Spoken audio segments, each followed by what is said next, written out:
Fermin Aldeguer is hurt, and the whole paddock quietly agreed that was the entire story. A fractured vertebra in his back, the second serious injury of one brutal season, and no replacement rider sent to Germany to fill his empty Gresini garage. It is a sympathy headline, and it is doing exactly what a sympathy headline is built to do.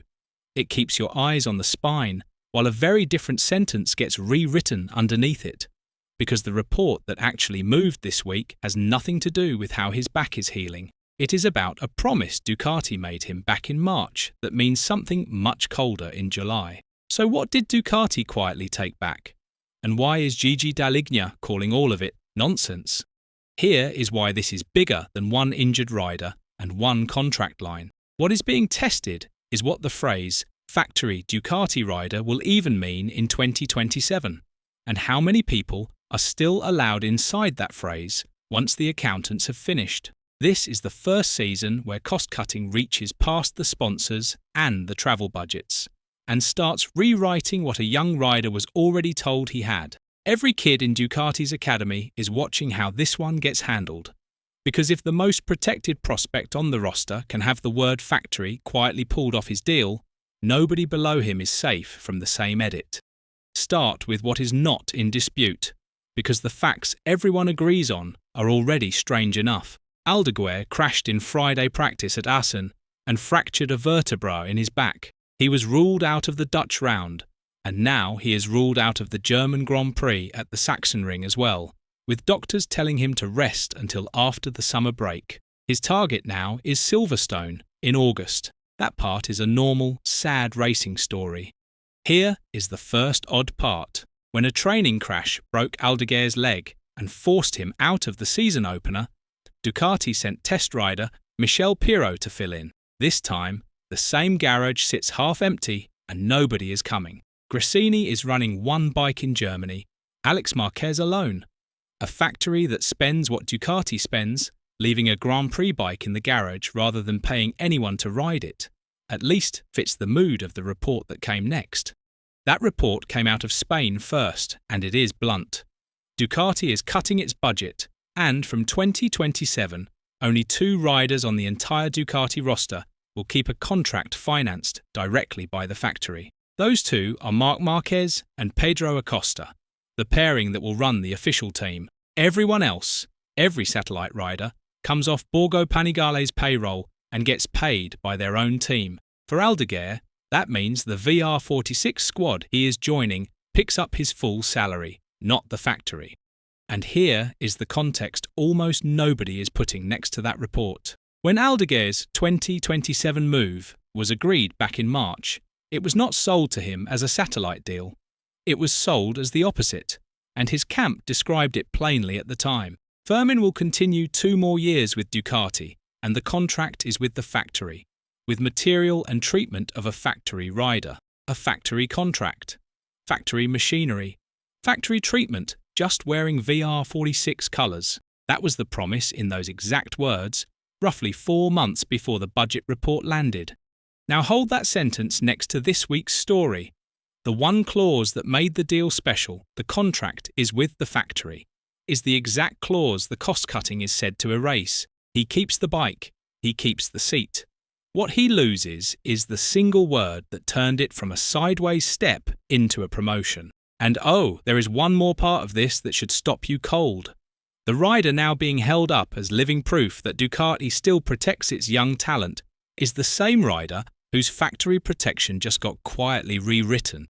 Because when Dall'Igna was asked about all of this, he did not hedge. "That's just nonsense," he said of the criticism of Ducati's 2027 plans. And then he reached for names. "We're still investing in young riders." Aldeguer is a clear example of someone who's come through our ranks and whom we've nurtured with a fair bit of commitment. He pointed at Danny Holgado too, another young name he is folding into the same story. It sounds like a strong answer, until you notice which question he is actually answering. The charge that stung Ducati was not really about salaries. It was that signing 2 ready-made stars, Marquez and Acosta, for the factory team meant Ducati had stopped believing in growing its own. That is the accusation Dall'Igna swatted away, and on that narrow point he is right. Aldeguer exists. Holgado exists. The academy still runs. But that was never the uncomfortable question. The uncomfortable question is whether a rider Ducati developed can still trust what Ducati told him. And on that one, notice, he said nothing at all. Step back, and the shape of it gets clear, and it is not a scandal. It is something quieter and harder to undo. Ducati is not throwing Aldeguer away. Ducati is redrawing a line and putting almost everyone on the far side of it. And he is not even alone in this. Every satellite Ducati rider, the whole second tier of the most powerful team on the grid, comes off the factory payroll in the same stroke. He is simply the one who was promised otherwise, in words, 4 months ago. For years, the Ducati pitch to a young rider was a ladder. Ride well on satellite machinery, earn the factory's backing, and one day the factory pays you and calls you its own. That ladder is being folded down to a single top rung with exactly 2 names on it. This was never a story about whether Aldeguer keeps his seat. He does. It is a story about what that seat is now worth and about the moment a promotion quietly turned back into a placement. People thought this was Ducati breaking a young rider.